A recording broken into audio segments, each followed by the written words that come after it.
No, but it was also made clear. I mean, when we go on these dates, it was also like made clear that like you weak, like that silent, like But aggression. still, that's the part where the self-loving enough to be like, oh well, if Yeah, that's but how I you stayed. see it, That's how I hear low my you. self-esteem was. I Yeah. stayed. You know And what now I mean? you look back and you're like, how could I stay? Yeah. Yeah.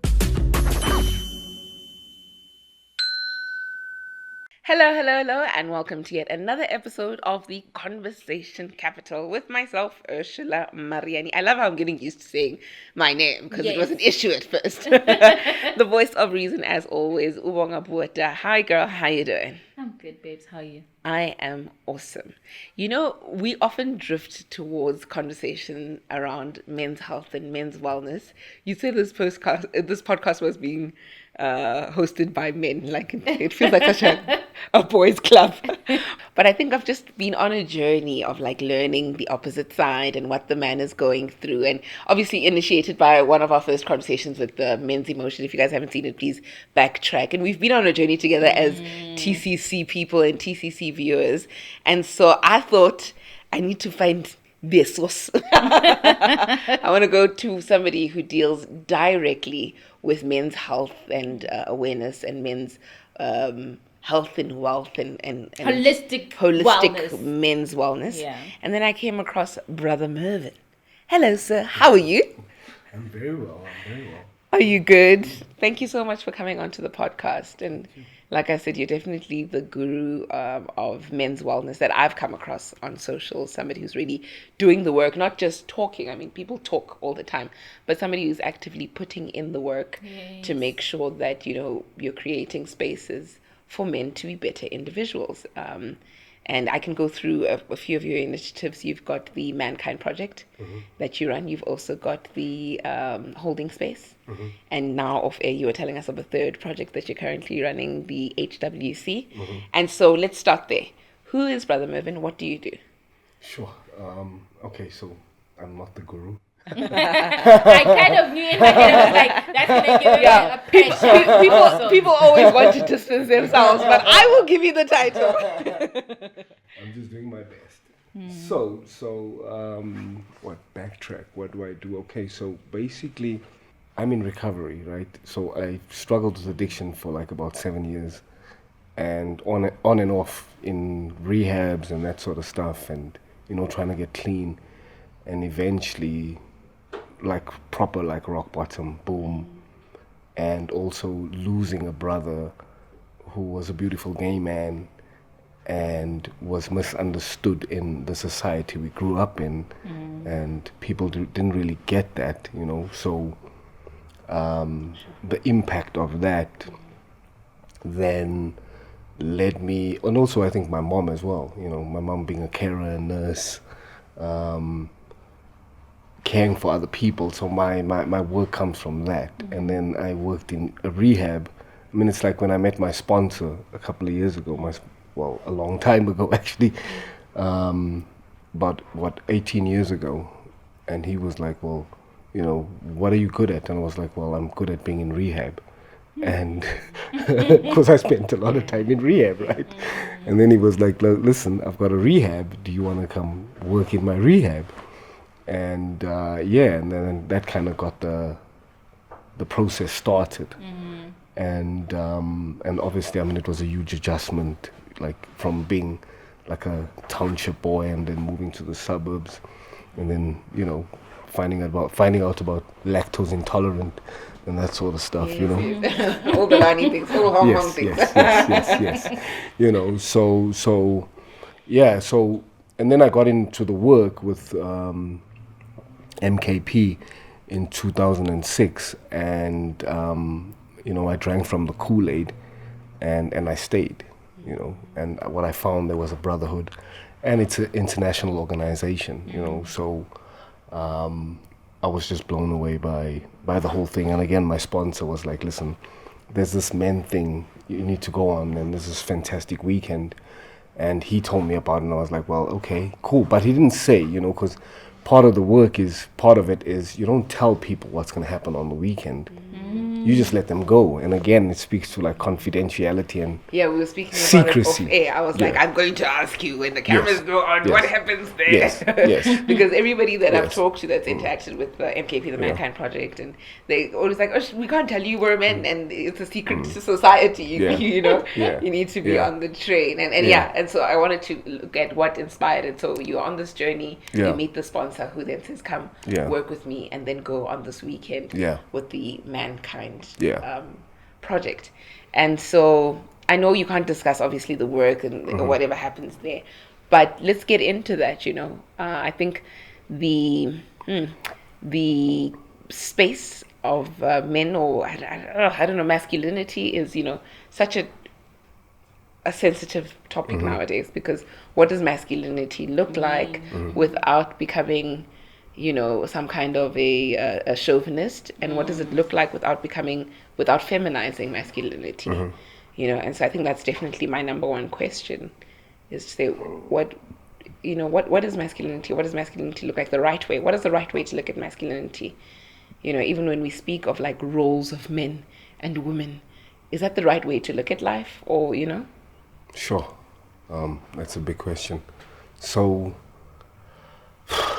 I mean, I think there's for me personally, and the journey I've been on, is these energies are within me, so there is definitely femininity in me as a man. There's masculine energy, and there's obviously, the world we live in is toxic masculinity. But what I found in these organizations, and that's why I stayed, was I found a brotherhood. I found a space where I could be vulnerable. I could be myself. I could show up, because for a long time I guess also taking drugs was like an escape, a form of escape. I didn't want to be with myself. I didn't want to, my emotions were too much. I always felt like I was a sensitive kid and misunderstood. So in these spaces, I found that was welcomed, and that was okay for me to be in touch with that part of myself. And it's not being soft. It's not, I mean, there's a lot of other words that go with that. Yeah. Also, the big part was that I could just express who I was, and because where I grew up was very hard, and I had to be this kind of human being. Got to be tough, got to be angry at breakfast, and this kind of person. So the space allowed me just to be, and kind of, I mean, what we say in the project is all of you is welcome, So I found brotherhood, I found love. I mean, because for me also, I didn't know that I could be vulnerable with other men, and obviously what was modeled to me in where I grew up was, men don't talk about their feelings. I mean, I'm sure you've heard this thousands and thousands of times, tigers don't cry. At a funeral, you can't cry. You just got to man up, and that narrative changed, and it wasn't, being soft, It was just being human. Yeah, Being human. yeah. You know what I mean? And that stuff attracted me to it, and I stayed, and then all these. So for years and years, what's been happening is, I mean, this was like a long process of, and also being in circles. I sat in circles for years and years in AA meetings and NA meetings, and vomiting and talking about how I feel, because those structures supported allow for that, So instead of me getting high, I could go to a meeting. Instead of me getting high, I could call a sponsor. Instead, and all of that, and work the 12-step program and do all of that. So the training was there already, right? And then this men's thing came, the MKP thing.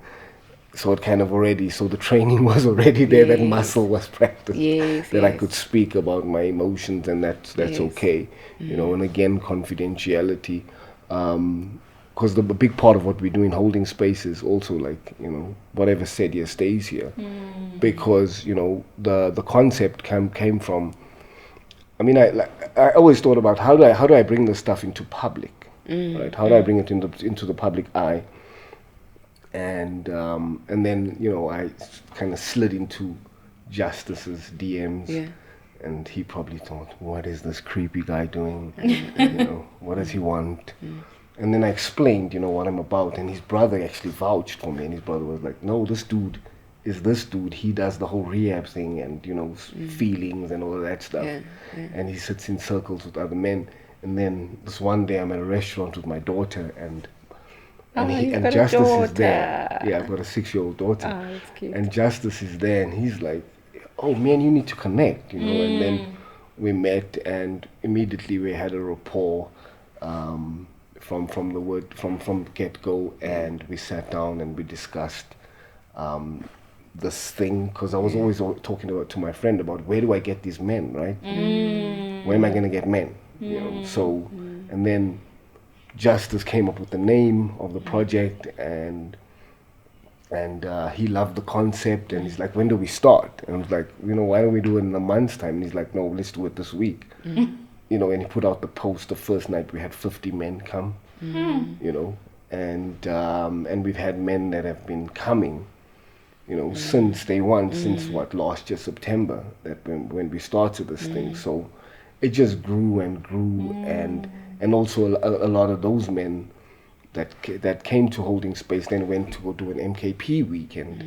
I mean, 2 weekends ago, those men did an MKP weekend, and also lots of just magical stuff, because for me, my mission is to create a world of inclusiveness and a space for us just to be, without the ego, without the wallet, without the ego, without the trimmings, right? You know what's so interesting to me? Often when we speak about inclusion, we're thinking race, gender, sexuality, culture, so many things. But we don't think about how, because of how society has almost conditioned men to be the other side, that is the vulnerable, the sensitive. It's a form of inclusion. There's a different nature to inclusion now. Oh, I hear you. A safe space. Okay, I finally, I'm catching. A safe space to be inclusive of vulnerability, of somebody that's soft and sensitive, and there is that inclusion for women. It's almost automatic for us. Yes. We're allowed to be vulnerable. We're allowed to be sensitive. It's expected. But to see more spaces that allow men to be vulnerable, to be... As you're saying that, I'm actually realizing, I'm just thinking about it now, when did being emotional become a shameful thing? Because even with women, I remember once going to a talk on being like a power-driven career woman, and this lawyer lady is talking to us about, how to achieve, she's giving women just tips. And she was an amazing lady. I think she was one of the what do they call it when you're a lawyer and you become something in the company? A partner. She was a partner at one of these big law firms in Sandton, and so she's giving us these different pointers. And then she speaks of a paralegal that she had in her firm. I don't know if they're called paralegals here in SA, but yeah. They are. Yeah. A paralegal that she was really annoyed because the paralegal's wedding pictures came out when they were together on a work trip in Cape Town.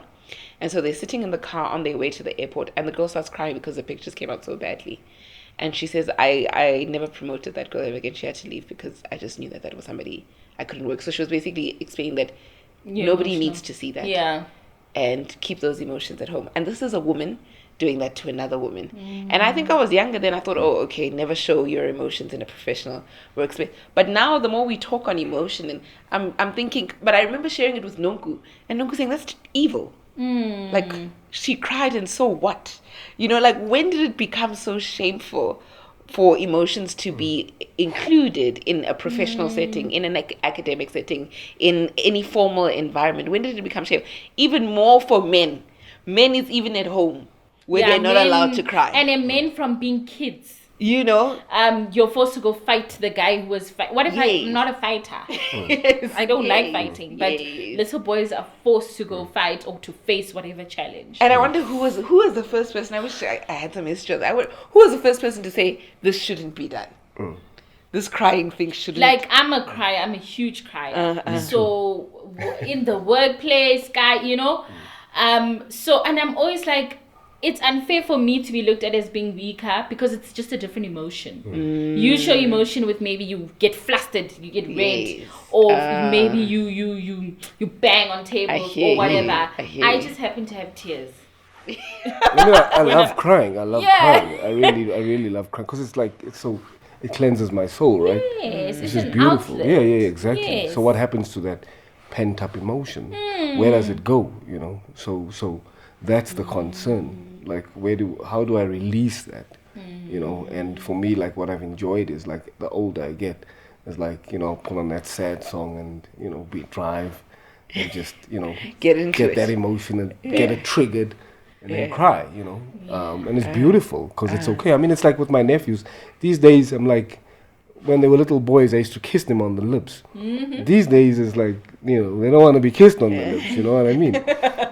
And just not so long ago, I was in... I'm just imagining Malumi. Yeah, but I'm not the drunk uncle. Yeah, Do you get what I mean? hear you. With the I drunk hear you, uncle, it's yes. like, I hear you're the you. annoying drunk uncle, but I'm not that drunk But uncle. that means you're already seeing them being tainted by the world. No, they're and- like, exactly. Yeah. Do you know what I mean? So, seeing I them. mean, like not so long ago, I was in Colorado, and there was this beautiful man, and like my form of expression was like I kissed him on the lips,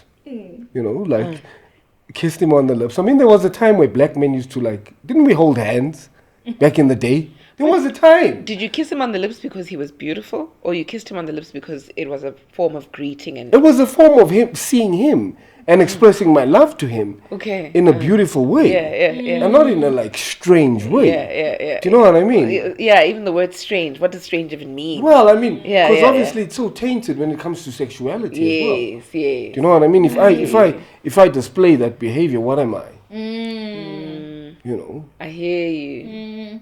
My dad actually teases men all the time. I'm Sunemo, like kiss me. Give me a kiss. Because he knows that masculinity has them toxic. He's always Masculinity pushing has masculinity. them in Yes, like give me a kiss. chokehold. Yeah, I'll probably kiss your dad. Do you know what I mean? If you ask me for a kiss, I'll probably kiss him. Yeah. Do you know what I mean? Yeah. But how has that been received then? You've done the work. You're saying, dude, call it what you want. I am the man that I am, and I'm like this because I want to be. How has that been received? Well, I mean, it's all because I think it's all new, right? And a lot of the concepts and a lot of the stuff that I've been taught along this journey of self-discovery, be that what you want to call it, or healing. The process has been interesting, and I mean, it's like I've kind of hung out. I've got this new friend, and this is from the holding space, and me and him have been hanging out for we went on our third date the other day. I call it a date, right? And we hanging, and it's also like this guy's colored, right? And I'm colored. I grew up in a colored neighborhood, so also my reference of colored men is it's you're hard, and my reference is I can't be vulnerable around colored men as well. Earlier on we spoke about the racial stuff, because that's part of my conditioning. I can't be vulnerable with colored men. I mean, it's like when I go home to visit my folks, I can't relate to the men, and I'm not, and it obviously comes out as, you're better. You think you're better? Yeah, of course. Now, cheese boy, whatever, whatever you want to call it, but the reality is I am, because, and I'm not saying in an arrogant way. Yeah. I'm saying in a perspective of, because I chose better for my life. Do you know what I mean? But also, I just want to make it clear that, given the opportunities I was given and people that took time out, and this is also a man, a white man, who was my sponsor at the time. Me and him are friends today. He took time out to love me. I mean, he'd say things to me on the phone, because we'd have a call every day, in early recovery, and he was like, "I love you," and I was like, "What's up with this I love you stuff? What do you want?" Because I'm here to get clean. Yeah, but my reference, but I ain't here for all of that. Exactly. But my reference of that is, what does I he hear want? that. Right? Because also coming from where I come from, I'm traumatized. Right? It's almost like, what does this guy want? Is he gay? So I question that. And then he's like, Merv, you and I are like abused dogs. Like, you know, if you take an abused dog that was at an SPCA and you start taking the dog in and you start giving the dog 3 meals a day, you start washing the dog, you start taking care of the dog's a bit like freaked out about like, hey, what's up with all this love? You know what I mean? But what happens eventually, the dog will kind of then grow on to you and kind of then understand that this shit's normal. The love's normal, right? It's okay. And that's the place I got to. So obviously with that love that he gave me, I give that love to others. You get what I mean? But it's also opportunities of like, he was like, listen, dude, come work at my rehab. You know? So it's also like based on the opportunities. I'm grateful for the opportunities, and I took those opportunities with both hands. And obviously worked for it to get to where I am today. And you know, it's not like it's all dandy and perfect. You know, ribbons and butterflies. It's you know, there's still hardships. Yes. You know. Yo. Oh my gosh. I mean, I worked in a psychiatric hospital for like 8 years. I worked in a rehab for another 8 years, and then there was no job. I left my job. And then like a year and a half later, like I don't have a job, right? There's no backup plan. Yes. And what happens to me? Like who am I? Like, does my self-worth Outside of your job. yeah, but does my self-worth Sure. link to my Sure. net worth, right? Because now I don't have that. Who am I?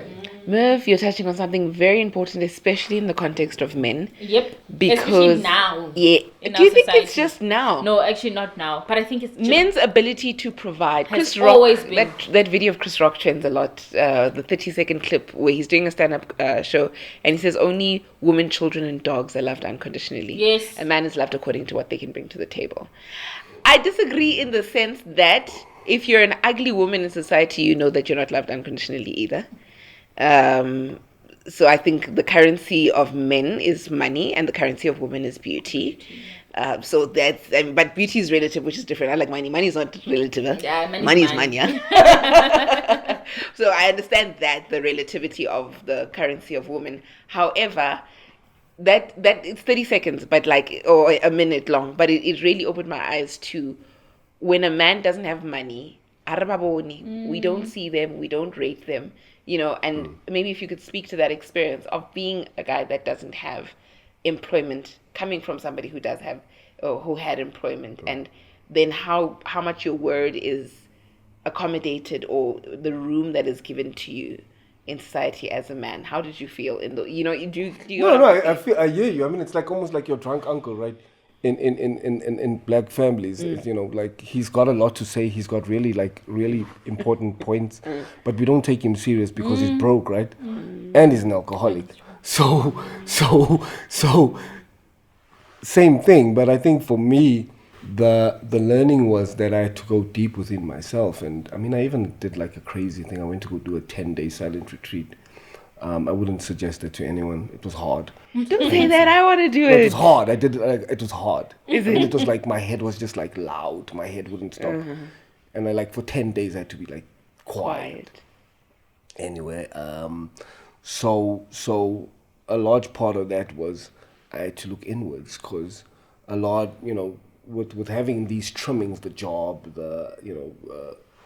being a sneaker. I was a sneakerhead at the time, and now I can't Nice afford these sneakers, by the sneakers, way. right? Thank you. So now I can't afford these sneakers, like, you know, but these are all external things, right? All these external things, right? So the work was going within, and then I immersed myself in like going inwards, like the silent retreat, doing a lot of MKP weekends, Mankind Project weekends, getting involved in that. But also the big thing is that love, because this love was freely given to me, and I want to love men. I love men. Do you know what I mean? Like I really love men, and it's passion, it's love, and but also these spaces were created for me, you know, because it's like that. I don't know if you've seen that movie, Play It Forward. There's a movie called Playing It Forward. So this guy does these good deeds, Yes, but yes, also yes, he yes. plays it forward. I've seen clips. And that's what it's Yeah, about. yeah. You know what I mean? It's not like when the cameras are on and doing that stuff. It's about it's about the background stuff.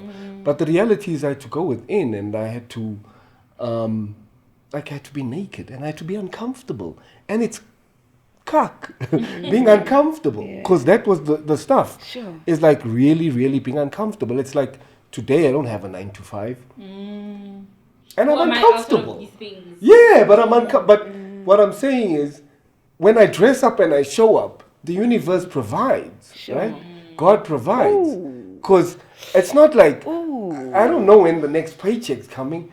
But I know I've got some work here and there. I've got some work at a psychiatric hospital. I've got some work at a rehab. You know, we're starting this men's wellness stuff.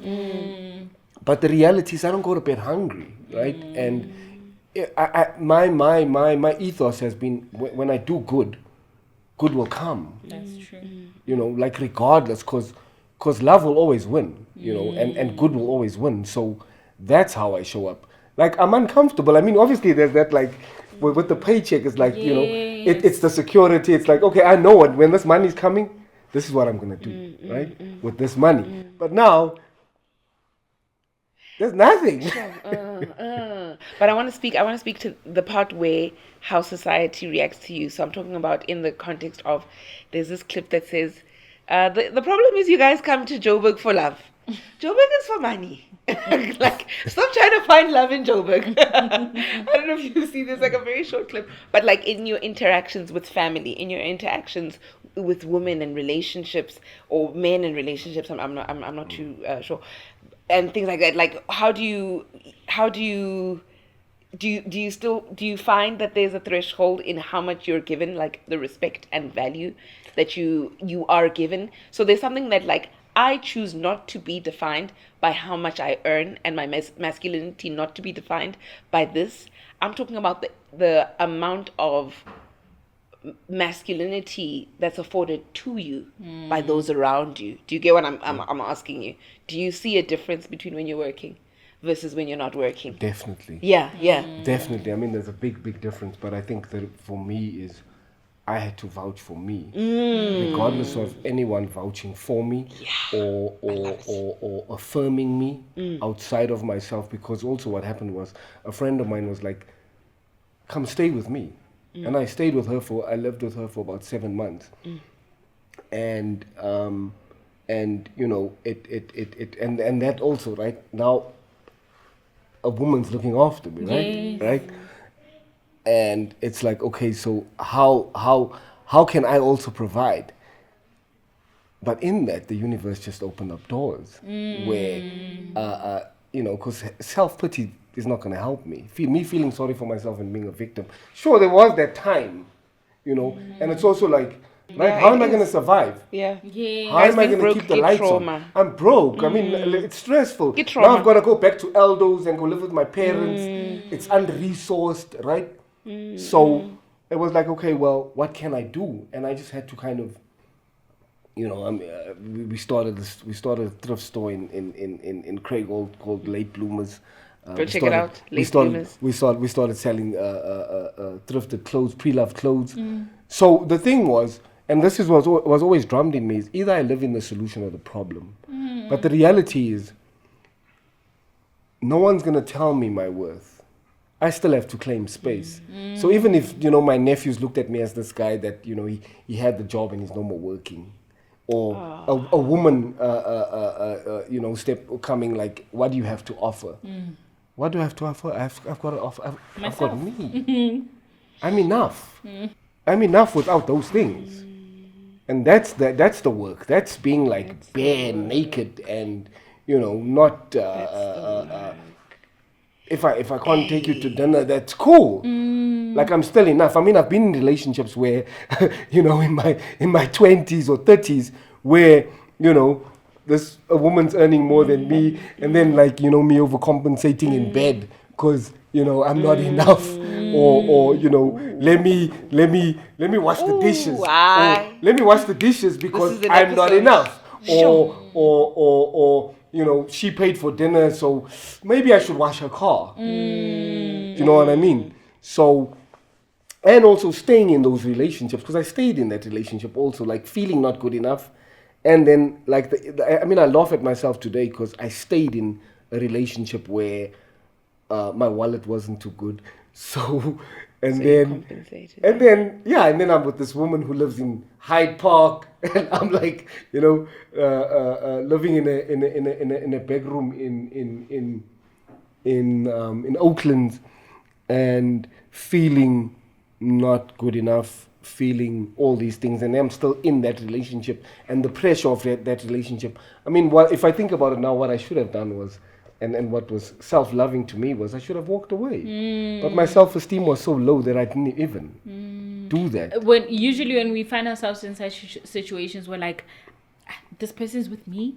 Then you overcompensate. You feel grateful. Instead of loving yourself enough to leave. Being like, that oh, situation. actually, I don't. Yeah. Ooh. No, but it was also made clear. I mean, when we go on these dates, it was also like made clear that, like, you weak, like that silent, like. But aggression. still, that's the part where the self-loving enough to be like, oh well. If Yeah, that's but how I you stayed. see That's it. how I low hear my you. self-esteem was. I Yeah. stayed. You know And what now I you mean? look back and you're like, how could I stay? Yeah. Yeah. You know what I mean? I hear you. Oh. But that's okay, because that's all part of the journey, It's a right? journey. It's all part of learning. It's all part of figuring it out. I mean, it's like at 40, I'm 40 this year. I mean, 41 this year. So I'm like, I look at people around me and I'm like, I should have had the house. I should have had the medical aid. I don't have medical aid. I should have all these things. Yes. But that's okay, because I'm meant to be where I'm meant to be. Yes. If I look at my feet, this is where I'm meant to be. I'm meant to be sitting here right now with you guys. You know what I mean? Without sounding all philosophical and yeah. deep, because I've got dreadlocks. You know what I mean? But the reality is, am I happy? Yes. Am I grateful? Yes. If I had to die today, would I be happy? Yes. I'd be happy about the opportunities I've been given. I was sitting in Chicago about 3 weeks ago, and I was like, actually, me being here is like equivalent to be me getting my doctorate in my family and telling these men, like, this is what a bigger deal it is. So I don't take these things for granted. Do you get what I mean? Because where I come from, these things don't happen. It's unheard of. You know what I mean? It's a few. It happens to a few people. Do you get what I mean? Yeah. So it's a privilege. I don't take it for granted. I'm grateful for these opportunities that I've been given, but also I thank myself for staying the course, for pushing, for persevering. Because there was a time where I was suicidal as well. I'm sitting on my couch, break up again, another baby mama, feeling like a piece of crap, feeling worthless, and feeling like I wanna end it, Yes. and calling my mom and kind of going, Ma, like, I've had enough. And then she's coming to my house. She's bringing the priest, the priest to my house, and then him being relatable and him telling me like he was in prison and this and that, and like that bond that we created. But also through crisis, people come together, right? Families come together, and that was the gift for me. And I'm sorry that also, like, I put my mother through that, of like threatening suicide when she lost a son through suicide as well. Do you know what I mean? Like, it wasn't helpful, but I mean, when I'm in depression, That's where you were. I don't think. Do you know what I mean? Like, depression's like, there's no seeing And it's just over the fence. scream, whatever that scream looks Yeah. like. It's just the scream for help. Yeah. So I think for me, it's like, I don't want to sit here and portray that it's perfect, it's Hollywood. I'm like, like I'm Denzel Washington or something. I've got all these men's groups, No, and I'm doing the work and da da da da da. No, it's I raw. still have shadows. Yeah, it's You raw. know what It's I mean? real. That voice still comes up. I mean, it's like when I walked in here, I'm like, and that voice it's like when I walked in here, that voice kind of went, oh, you're not good enough. You're gonna mess it up. And also, like, do I feed that voice, right? Do I listen to that voice and kind of go, you're not gonna serve me today. Like, chill. Like, I've got this. The fact that I came here early also, says that I respect myself, I respect you guys. Yes. Because I showed Sorry, up. we were late. No, but what I'm saying is for me. I hear Do you you. get what I mean? That's No, I why I hear want to you. show up like that, because that stuff's important to me. Showing up on time is important to me. because it also says how I treat you. Just to give context, Merv, I love the vulnerability that you're sharing right now. So I meet Merv outside. I'm like, hey, it's the first time we're meeting. Hey, because we know each other from like socials. And he's very like upbeat and, he's like chit-chatty and, as he's been on the phone. And then he comes in and like, he just like, sinks and just like is quiet and we keep chatting because it's always like fat chats before we start the episodes and stuff. And then I'm like, are you cool? He's like, he's so vulnerable. He's like, I'm actually feeling really anxious all of a sudden, and that was just like, not many guests say that. You can see it. Yes. You can see that they're feeling nervous before the camera goes on. But to be vulnerable enough to say, actually, guys, I'm feeling, just that in itself was a vulnerability that we're not used to experiencing. But what's really cool about that is I can say it, but then I can move past it. And So then I you own it. you give So its I own power it. away. Yeah, I own it, and then I kind of go, okay, I'm scared, but I'm still gonna go. Yes. Do you get what I mean? I don't have to like go No, it hide was behind amazing. No, it was a duvet amazing. or something. Yo, it was amazing because you gave its power away as soon as you said it. Like you released it, and you were like, Yes. okay, that's over with. We can keep moving. Oh, And I think it's so important to have people like you who've gone through their own journeys with a lot of challenges to be in spaces where or to almost hold spaces for men to come in and be vulnerable, because a lot of the times when I always think about this when we're having women's talks, it's always the accomplished woman by societal standards, or it's always the girl who's doing this or that, but it's never the girl, or it's hardly the girl who went through this and that and maybe doesn't sound a particular way.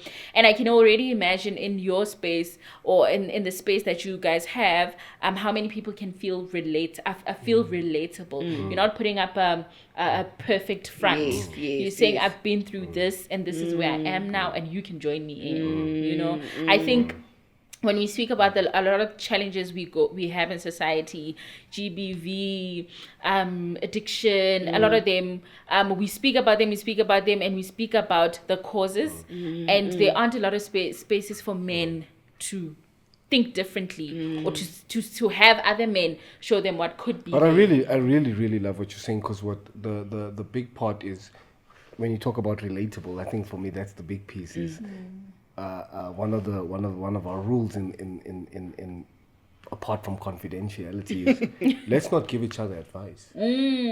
So when we talk from a place of I. So we use I statements. And what that means is I take responsibility for my actions, intended or unintended, right? And the consequences of that, whatever that is. But also, it when I relate, it kind of takes away the loneliness of what it's like being a man in this world, right? In South Africa, in that context. And what I love is, so myself and another guy called Kevin Rudham, and he's one of the other facilitators, and he's the complete opposite of me, because I'm very like, and he's very calm, a white dude, and chilled and relaxed, and we complement each other in that sense. When we facilitate together and we dance together, and we facilitate the groups, so he can kind of pull me in if I kind of get too overexcited, and keeps me grounded. You know what I mean? So, and those energies. Again, there's all these energies in us. There's the king in us. We bless. There's we warriors. There's the magician. We magicians, and we lovers, right? And we in MKP kind of use those archetypes: the lover, the king, the warrior, and the magician, right? And that's all in us, and the lover, again, to speak to like what's the word? It's one of the words I don't like is masculinity, but we'll talk about femininity, and that being in us, and it's okay to be affectionate towards another man. It's okay. Like I've had cases where men have put their hands on me, and I've like gone, okay, this is a bit weird, but I understand where he's coming from. When I've been vulnerable, when I've cried, and they've just held space for me, and just by putting a hand on me, or and also one of the things we do is when a man cries, we don't try and like rescue anyone. We just like give the man space. Don't go run now, get a tissue and try and hug the man. No, just let him be. Because when was the last time you could actually just be or do that with other men? You know, because a lot of the time when someone's crying and I'm trying to get him a tissue, what message am I sending to that person? Like, hey, stop crying because I'm uncomfortable. I'm uncomfortable that you crying and I'm trying to take it away from End you. it. Yeah, end it. You know what? Here's the tissue. Stop. End it, yeah. No, just keep quiet. The person's crying. All of us, let's all shut up and just sit in silence and let that person cry. You know, and that's what it's about. Not trying to take it away or rescue anyone, because we're not here to rescue or fix. Sure. You know? Even like you're saying, we don't give advice. We make I statements. That in itself, because sometimes we can easily be on a soapbox with our advice. Sit up. Oh, yeah. You should. Exactly. Then I'm here Actually. and you're here. Yeah, you should actually. Have you thought of, and as you said it, I realized I probably am one of those consolers. Like when you're crying, I want to fix the issue. I know. I do You that. know? I used to do that. I'm to do definitely that a lot, person. I of want to course. fix the issue. So I'm like, like, you know, I was actually at a funeral recently and my mom was wailing and, you know, one of my mom coolers passed away and my mom was, you know, crying. And one of the main things that everyone kept saying was that, "Omubonu nakula." You saw she was sick, like as in, You like shouldn't it's supposed to cry. negate the whole childhood that you've had with this person. You know, everybody giving that advice, I could see that it was given out of love. But in my heart, I kept saying, my mom is mourning Just let a her be. lifetime with her sister, you know, and like saying that you saw that she was sick means nothing. Because yes, She's I saw still she was lost sick. someone. Yes, I saw she was suffering. But this is somebody that I have stories with when I was 8 years old, and the context of it, like we just want somebody to just stop crying, you know, because it makes us uncomfortable, you know. So I hear that, and I'm convicted as well because I'm one of those as well. I want us to speed past the crying. It's awkward, you know. Yeah. Oh, that was beautiful. Oh, this has been a lovely episode. I'm going to close off with one more question. And the question is to the young boy, the young man. I can say struggling with addiction, but I won't. Because I believe that, you know, addiction is a result of something deeper. And I think that in the climate of our world that we live in now, the something deeper for most men is the inability to tap into a vulnerable and emotional aspect and safe spaces to be heard and seen. And so I want to speak to that person. If you could, you know, in closing words, just what do you have to say to that kid that was once you, where there was no outlet, and somehow the outlet sometimes becomes drugs. The outlet becomes an ego that is beyond themselves. That, you know, they can't see past their ego because that becomes their guard and their shield. There's so many resorts that people look to when they're just not being heard and seen as men are emotionally. What's your bit of advice to them? Wow.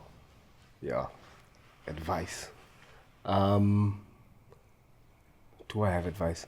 So I And think that's a bad question because you just said he doesn't give advice. Yes. Sorry. Okay. No, Okay. The but words. What's your I statement? I don't know but what to say. I think what I would say to myself is if I was on the other end of it is that I'm enough and there's nothing wrong with me, and I mean, for instance, if I had to say to my younger self, what would I say to my younger self as a 40-year-old man today?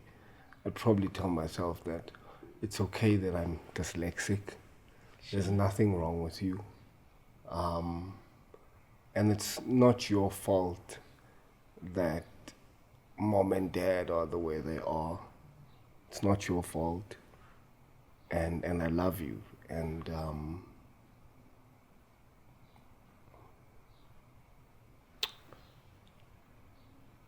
yeah, and you don't have to take on everyone's stuff, you know, because that's what I kind of did, was just take on everyone's stuff. Yeah, and I think, I mean, obviously with the drugs was trying to fill a hole, trying to fill a void. But yeah, that I'm enough, and that I matter, and that I'm seen. I see you. I see you, and I love you. Yeah. Sure. Thank you so much. Thank you. Thank you for taking the time. Thank you for being early. Thank you for being vulnerable. Thank you for being the human that you are. You do matter. You add so much value. You add so much value to this world and universe. And so we give a shout out to people like you. Thank you. Thanks for What having is it? King, King, lover, lover, magician, magician, and warrior. warrior. We see all of that in you. Thank you so much. That was today's episode of the Conversation Capital. We would love to hear from you. We touched on so many different elements, and yeah, as the community grows and we get more love from you guys, please continue to like, share, and subscribe. For now though, goodbye and God bless.